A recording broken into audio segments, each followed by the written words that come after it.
Okay, well, let's get going. We are just about 12 o'clock, so I'm going to start introducing. So hi, everyone. Thank you very much for tuning into this week's Webinar Wednesday. You might recognize me from other webinars. My name is Stephanie Fox from the Network One, and I'll be moderating today. We've got the rest of the team on the call. So we have Julian Boulding, Paul Squirrel, and Lizzie Gold, and they're all on hand if you need any technical assistance or help or anything else. So just some very quick housekeeping before I introduce our speaker. Timing wise, we'll have a 5-minute intro from me. Our speaker will talk for about 35 minutes on a via presentation. We'll then have 15 minutes for Q&A, and we will finish by 1:55 London time, so you can be ready for your next virtual appointment. Please keep your microphones muted at all times. We will unmute your microphone if we're calling on you to ask a question. But that being said, we'd appreciate it if you keep your videos on so our speaker has some friendly faces to present to. There will be a Q&A portion at the end. If you have any questions in the meantime, you don't want to forget them, you can send them directly to me in the chat box and I'll make sure that they reach our speaker. If you have any technical issues, please message Lizzie Gold directly in the chat, or you can email Lizzie at lizzi.gold@thenetworkone.com. And same for Paul and Julian as well.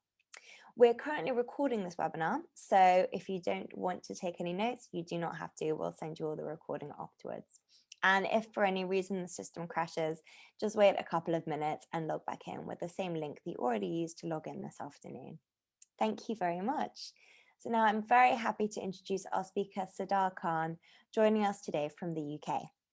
Siddhar Khan worked in Dubai for the Emirates, the airline and the travel group, for an unbelievable 28 years.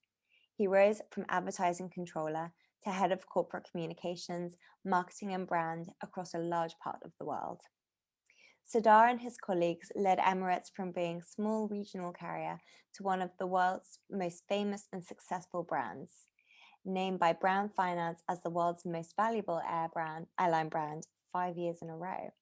In between, he also led marketing and communications at other group brands, notably the air services and travel agency group Dinata. But it's for his work at Emirates Airline that he is best known.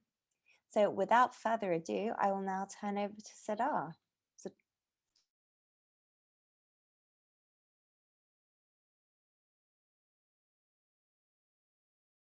Could you unmute yourself, please? Sorry. Perfect. Hi there. Right, I'm glad you can hear me now. I'm just going to share my screen so that you can actually see the presentation. 1 second, please.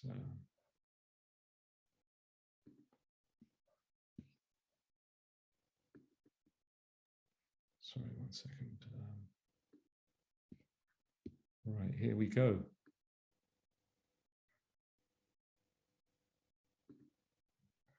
Right, well, firstly, thank you to Julian and the Network One for inviting me for this talk. It's great to meet you all.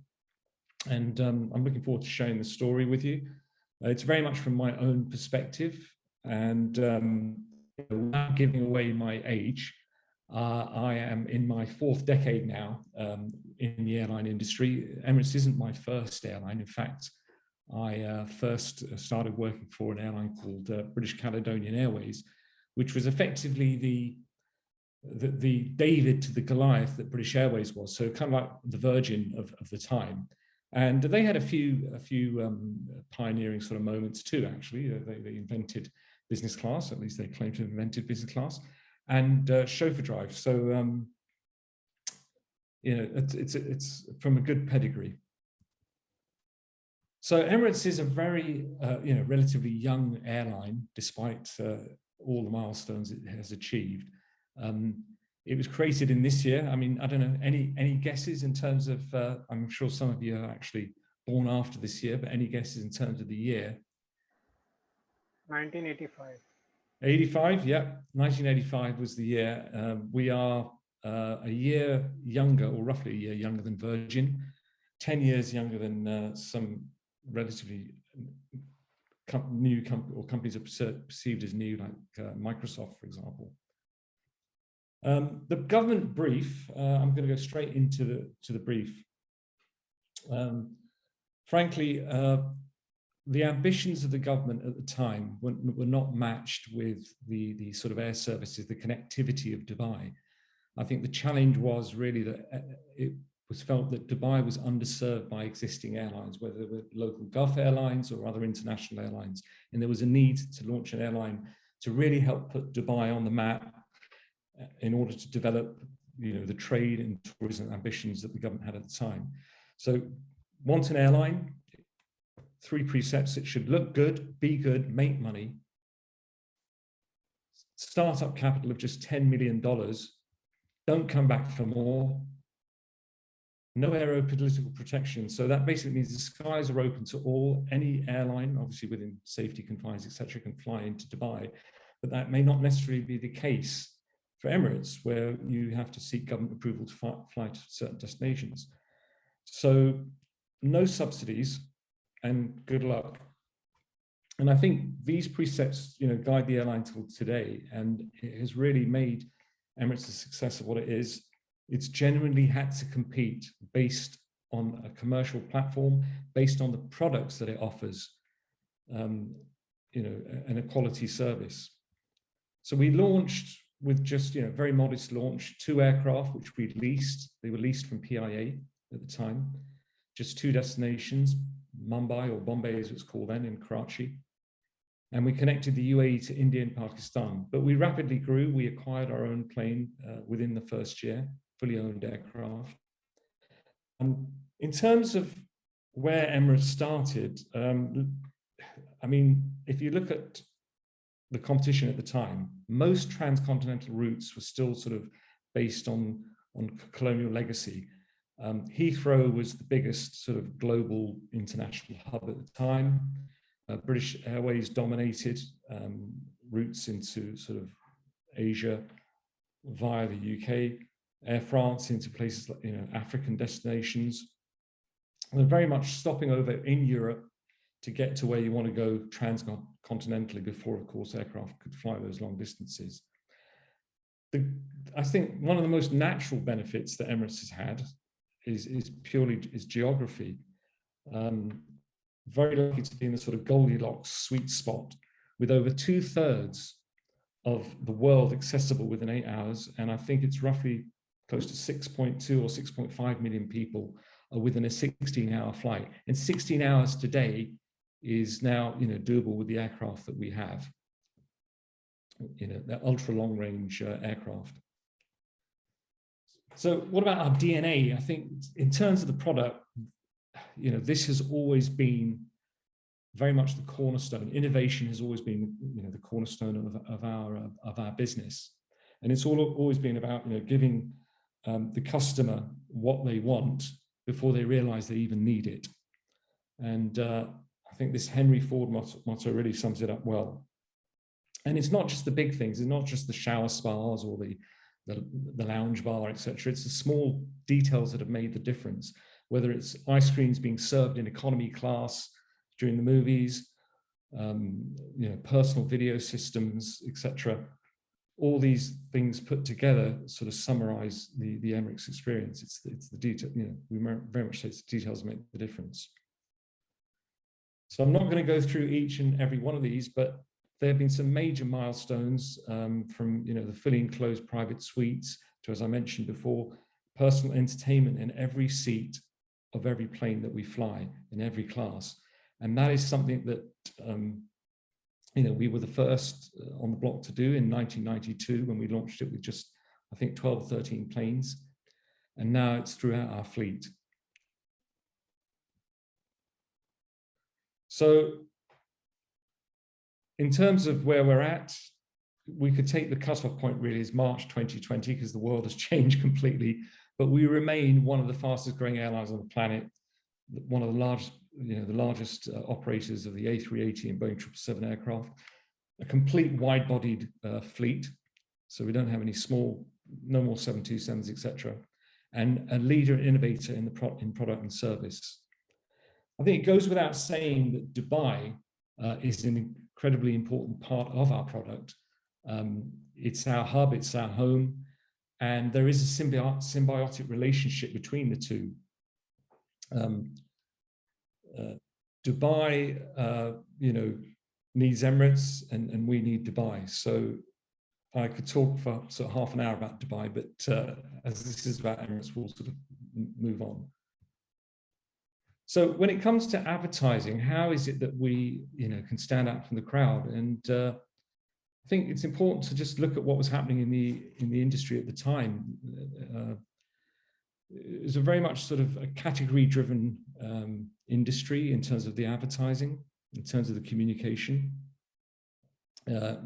Most airlines were sort of selling the seat, the food, the cabin, the plane, the crew, etc. Just review some of the campaigns that we ran. So the first campaign that we ran was Oasis in the Sky. So very much based on the sort of provenance of the region, very much about what the region had to offer. And really, it sort of started off as your very own airline. In fact, was the very first tagline, because it was about the fact that Dubai now had its own airline. It then quickly sort of transposed into much more about the product, even-time flies, refining the shape, and then fly us once, fly us always. Fly us once, fly us always was the first campaign I worked on. And that's very much based on the research that we've done, which people that had flown Emirates, 98% of people that have flown Emirates would recommend Emirates, 98.5%. And yes, people loved us to bits, and they were evangelical, literally, in their praise of Emirates. But the problem is that there were a lot of other people that didn't know that much about Emirates, and at the best, they either had a vague notion about what we offered, possibly got us confused with other Gulf carriers, other carriers from the region, or at worst would have, preconceptions or misconceptions about the fact that we were a dry airline. Maybe we had old planes, safety concerns, etc., all the things that you'd expect. So I'll talk briefly about, I'll share the Fly Us Once, Fly Us Always commercial with you, and then I'll talk about Keep Discovering, which was one of our longest running brand campaigns. This particular ad is dear to my heart because my daughter starred in it. She's only, I think, a year old, but it just kind of goes to show the sort of startup family feel that we had as an organization at the time.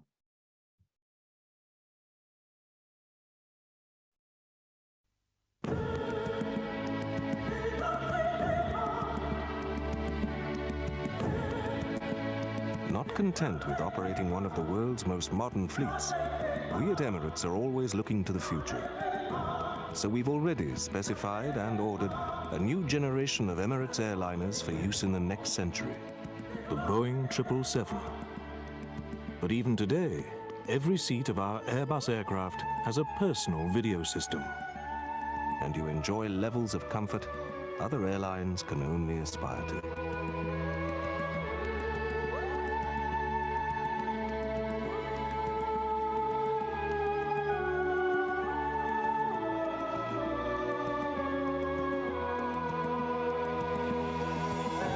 Today, we fly the world. Tomorrow, who knows? Emirates, the finest in the sky. So I said fly us once, fly us always, but this was actually used with two taglines. So fly us once, fly us always was the sort of first iteration, and then fly us in the sky. So as you can see, it was very much along the lines of traditional airline advertising. And we had to send out a message. We had to talk about our planes, about the fact that we were innovative, etc. These were sort of very much along the sort of what you consider what we call the hygiene factors. But in reality, the truth is, airline advertising communication has not changed since the 40s. It really has not changed. From the fact that most airlines are talking about the food, the cabin, the crew, etc. And when they're not talking about that, they're sort of moving on to analogies. So these are just three examples from three airlines at the time, talking about comfortable seats, etc., using the analogies of clouds. But BA did it, Air France have done it. They've all been down that route. You've often seen the typical sort of analogy routes where a couple of dining looks like a fancy restaurant, and you pan out, and it's panning out through an aircraft window. So, but the main message that most airlines at the time it was all about having a painless journey. It's almost like forget the flight, get to your destination. It's about sending you to sleep. It's about how well you'll sleep. And they're all offering the same thing. And what we wanted to really communicate was that actually your journey can be stimulating, not sedating, but stimulating. And before I sort of launch into Keep Discovering, I wanted to just share with you what is really happening today, even today, with airline advertising. And I found this on YouTube, and it's not something that I've put together, but it is it does kind of illustrate how generic airline advertising is.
Right, so as you can see, airlines were quite, at that time at least, quite bad in terms of building a strong relationship with the customer.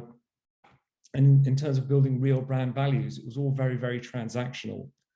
For example, Singapore Airlines with a great way to fly, how different is that to no better way to fly from Lufthansa at the time?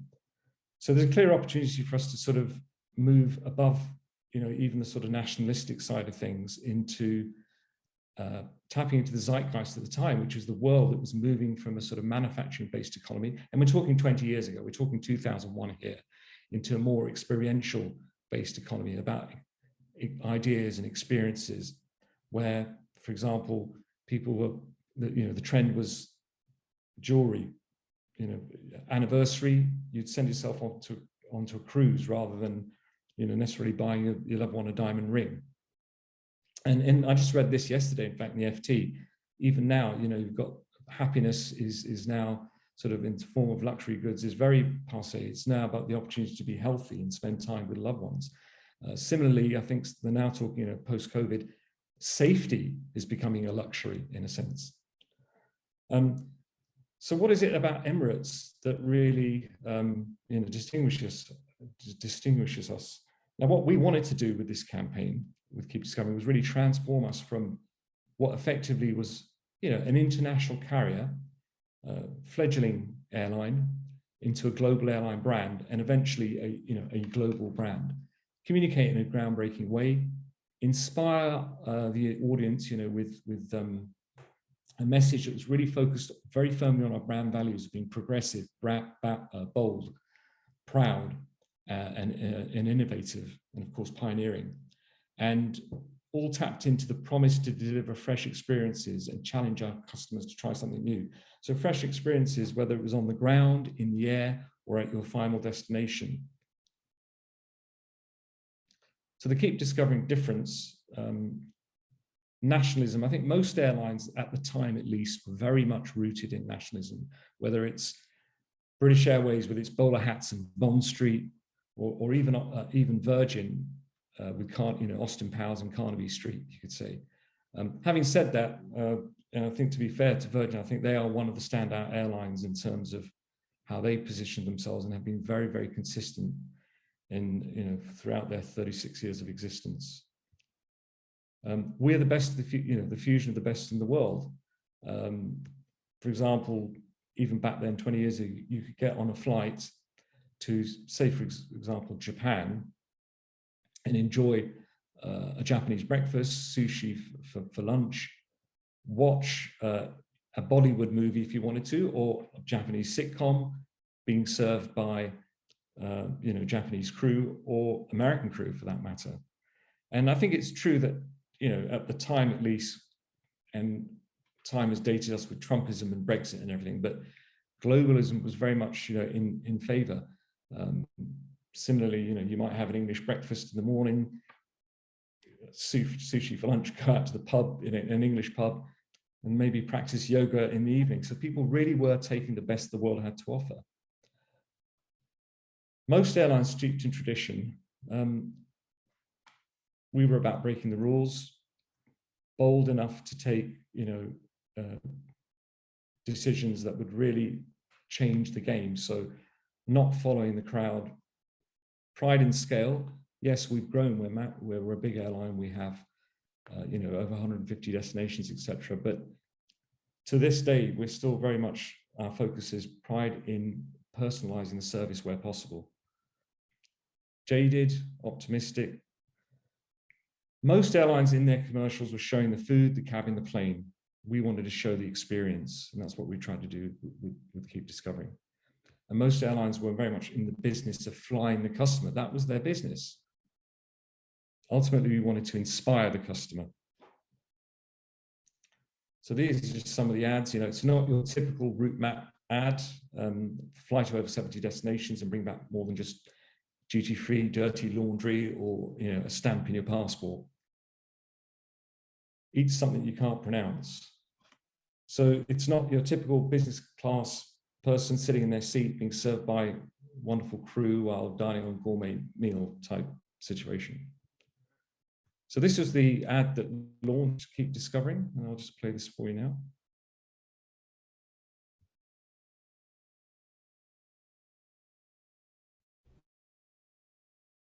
Info. Voglio che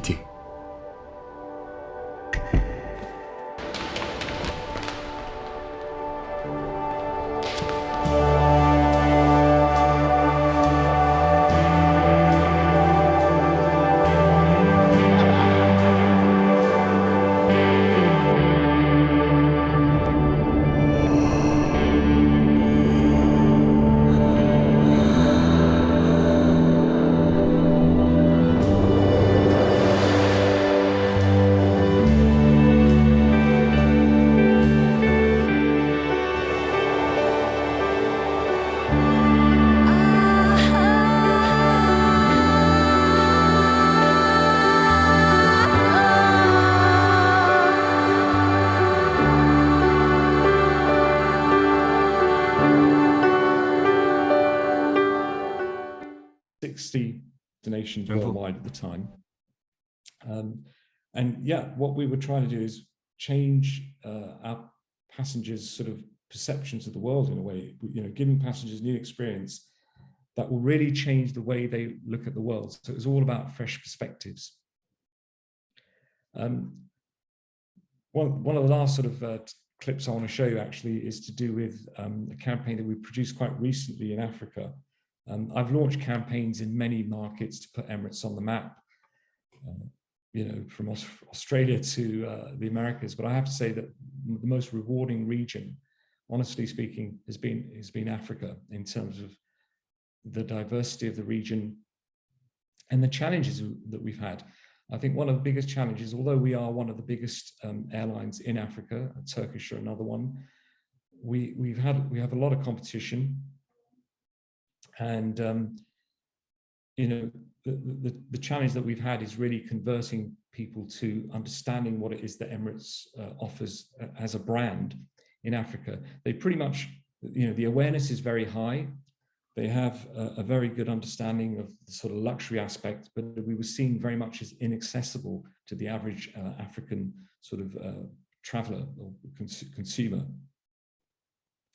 So what we needed to really do is to sort of emotionally engage the consumer, and we needed to sort of counteract any sort of misperceptions that we were too expensive, you know, because there was this perception that we're too expensive, that we're maybe too inaccessible, we're only, you know, we're the airline for people that are traveling on business perhaps, or only traveling in the front of the cabin and that can afford Emirates.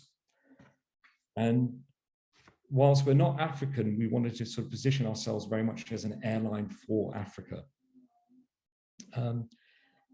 So in order to do this, really, we sort of looked at what other airlines were doing, and we decided that the best way to approach this is to actually use, you know, African heroes, as we call them, or disruptors in our campaign. So I'll just I'll play this ad to you, and I'll just put this on actually.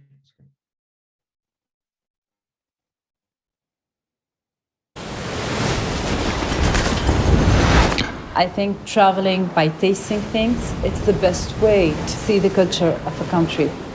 It's magical. My name is Melek Labidi. I'm from Tunisia. I'm a chef and I'm passionate about life and food. Growing up in Tunis is a gift. I got my love of food from my mother. She was teaching me how to be curious about food. I was always searching for something to excite my senses. I left Tunisia at 17 years old. I was young and Paris was the best place to finish my study. I learned how to respect the product and how to transform everything. In 2011, there were a big change here in Tunisia. The people changed, the vision changed, the atmosphere was exciting. So I decided that the only place I should be is in my country. For me, it's very important to keep my traditional roots in my cuisine. Tunisian cuisine is inspired by life. You can find it in the colors, the smells, the street, flowers, the Mediterranean Sea, sometimes in the architecture. All my senses are excited every time, all the time. Our Tunisian way of life, it's to eat and to spend time together. It's not about a plate, but about a moment. We are rich of our way of life, and I love it. I really do love it.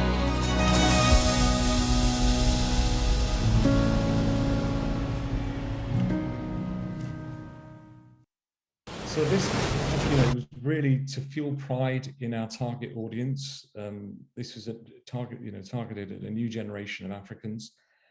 We used people that were very much successful in their own fields, whether it's fashion, business, the culinary side of things. We had a musician. So we had, in total, we had about 14 different personalities, in fact, that we used, or 14 different disruptors.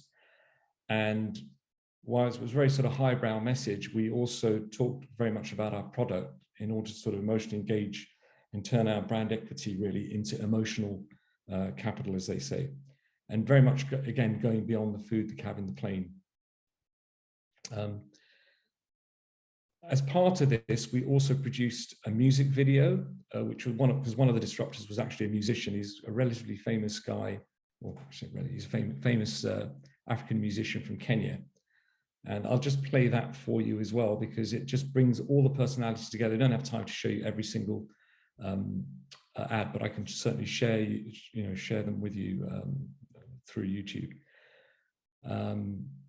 Just so you understand that these were not necessarily commercials, but they were put together with BBC Storyworks. So it was quite a good sort of approach that we had, because we don't work with massive budgets. And this enabled us to sort of run this on the BBC, on YouTube, and various channels very cost effectively.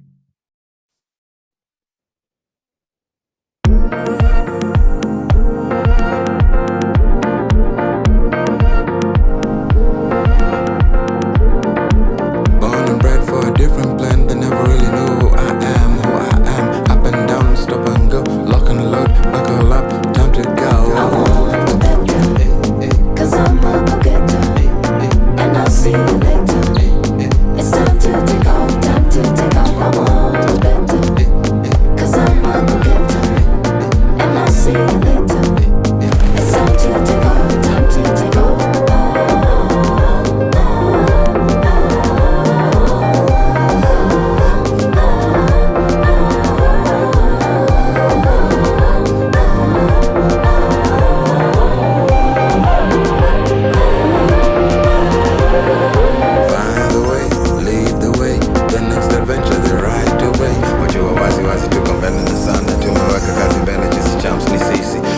push up to the new heights. Let the style, let the groove get the mood right. It's our time to shine and we're shining bright. If it's on to the next, then we're on to the next. Cause I'm a go-getter, and I'll see you later. It's time to take off, time to take off.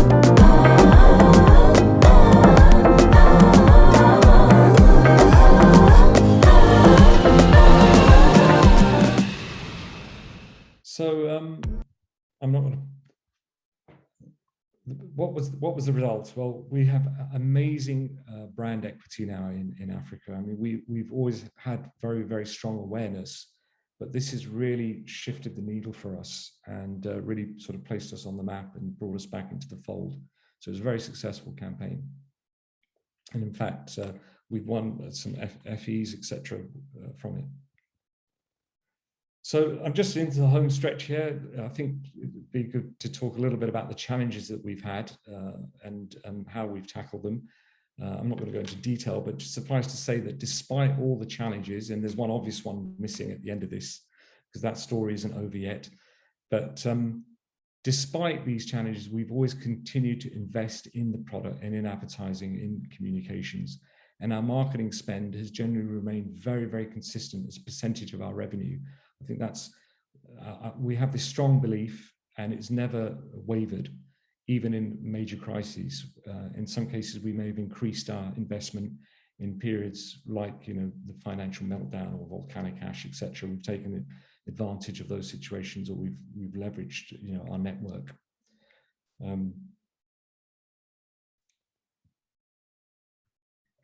Remarkable success story. On average, in the first, I would say 15 years, the airline was growing or doubling in size on average every 3.5 years. Towards the latter, you know, more recent times, maybe every 5 years, but massive, rapid growth throughout the years. And yeah, I mean, I think we'll just end there. Innovation, honestly, has been the cornerstone of our business. It's been part of our DNA from the very beginning. And, you know, yes, part of our success is our geography. It's the strong management that we've had throughout the years, very consistent. And I think part of it also is the fact that we have not necessarily, you know, we're not a limited, you know, public company, public listed company. And that has enabled us to make decisions much more quickly than perhaps, you know, a listed company can make decisions. So I'm happy to open up the field to any question that you guys might have. Thanks. So we've had a few questions from the audience. Okay, so someone else has asked, what does innovation look like for a brand leader next in a world that flies less, as a realignment of what is good personally, but also as a necessary good of the planet? Beyond electric aircraft, how do you think of the future of flights and the opportunity for Emirates? I think the biggest, I mean, it sounds obvious, but personalization has got to be the fundamental side of things, is really personalizing people's journeys and making them, again, borrowing from other airlines, but as painless as possible. So we're going to see a lot of automation, I think, at airports, people checking themselves in, loading up. Sorry? I think that was a mistake. Goodbye. Yeah, so no, I mean, that's my personal opinion is from what I can see, technology is going to replace a lot of the pain. I mean, we've tried to do it through products. I think there's still a lot of, you know, people are concerned about safety. They're also concerned that there are a lot of stress points in travel as well. And something is well known or mainstream as chauffeur drive, I think is a massive, you know, what I'm trying to say here is it really helps in a lot of respects in terms of, you know, at each moment of truth, customers are under, you know, they're under stress and pressure. You know, you go to bed, you've got a business trip the next day, you go to bed, you think, is my alarm going to go off on time? Is my taxi going to be ready and waiting for me? Well, no, actually, you'll have a chauffeur drive. So rest assured, But then when you get to the airport, you know, what are the lines going to be like at check-in? So I think personalization, addressing people's individual concerns is where I see the future. Fantastic, thank you. So we have a few more questions. Someone has said, how has football sponsorship helped the Emirates? Massively. I mean, Chelsea was our first sponsorship, I think maybe over 20 years ago now. The return that we get from sponsorship, I had a slide here actually in here, is on average 8-to-1 in terms of the investment. The traditional sort of benchmark has been, right, you spend X amount on sponsorship, you need to spend double that, maybe even triple in terms of activation. We haven't necessarily taken that approach. I mean, I'll just give you one small example. Our investment in football, which included FIFA, of course, as well, you know, the 3 World Cups that we did, the FIFA World Cups, really put us on the map in a lot of countries we didn't even fly to. You know, we had Fly Emirates on the shirts, etc. That was our line. And when we went into Brazil for the first time, we really had very, very good awareness. Maybe not the understanding, etc. But you know, people have preconceptions, etc. But the understanding of the awareness of the airline was very strong. So, sports sponsorship in general, our ownership of that area has been an amazing sort of benefit in terms of opening up new markets. And then, of course, the advertising then follows that in terms of engaging the consumer. Great, thank you. Oh, by the way, if you'd like to stop sharing your screen, please feel free. Yeah, that's a good idea. Yeah, that's okay. So yes, we have a few more questions. So someone has said, Emirates has a reputation for changing its agencies frequently. Is that fair? Why? And how do you maintain brand continuity if you change agencies frequently? Yeah, I think to borrow a line from Keep Discovering, we take the best the world has to offer. And we initially were with Grey at the very, very beginning. I think when we launched, you know, when I arrived, the Grey Network was our agency. Then we went on to a sort of bespoke model, and we ran what we call the virtual agency network. So no agency was necessarily the lead agency. We launched, I didn't talk about this in the presentation, but we had one of the first digital asset management systems, or intranets, you could call it, called Empower, which serves us to this day, where agencies can post creative, we can talk to our commercial customers, we can comment on creative, etc., download and pitch, you know, you can run pitches from it. And just from my own personal perspective, we have always gone with you know, the creme de la creme. And you know, the agency network is something that we have really taken a very sort of bespoke approach to. And it's not necessarily I think the perception is that we change the agencies, but the reality is that we use different agencies. So we used to have what we call the Emirates Select Group of 8 agencies that pitch work. And it wasn't necessarily always, you know, all 8 agencies. We might pick 3 agencies that are experts in maybe based in North America, and we want to launch, you know, a US destination, etc. Just as an aside, we've also always generally gone for smaller agencies. I just thought I'd share this bit with you, is that we actually had challenges sometimes when we were pitching in the very, very beginning, where we had to convince agencies to come on board with us, you know, because they didn't necessarily see, you know, the future, and things have really changed now. So, you know, we are fortunate to be able to choose who we work with. So yeah, I mean, so I'll answer that in a long-winded way, but brilliant, thanks, and that's really nice to hear. Another question. Apparently, Gen Y and Z do not trust advertising. Is Emirates' success attributable to advertising or to the actual experience? Very good question. When we developed Keep Discovering, to be honest, one of the reasons why we didn't necessarily, or not didn't, but the product was not necessarily the hero. We wanted people to be able to talk about the airline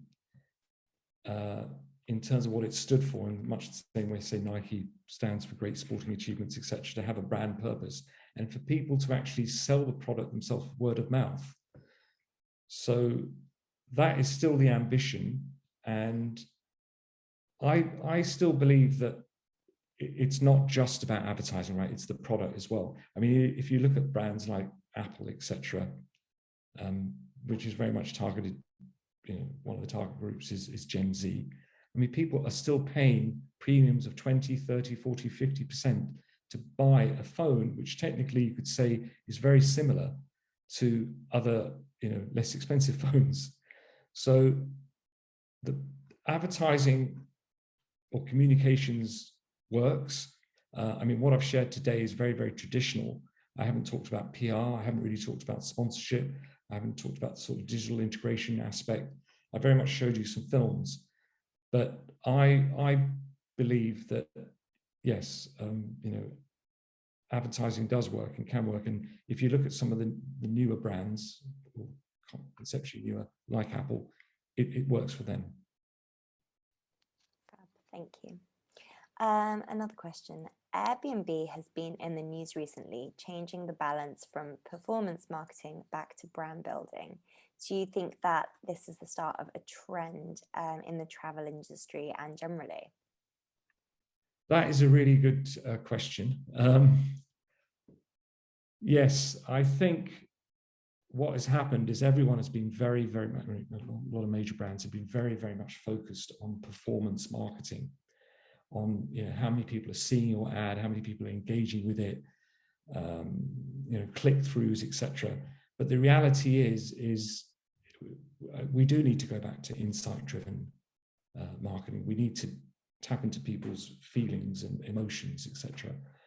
And I believe, you know, you can spend millions in terms of media, but if your message is not engaging with the customer, then where are you? So creativity, and, you know, has a massive influence on people's understanding of the brand.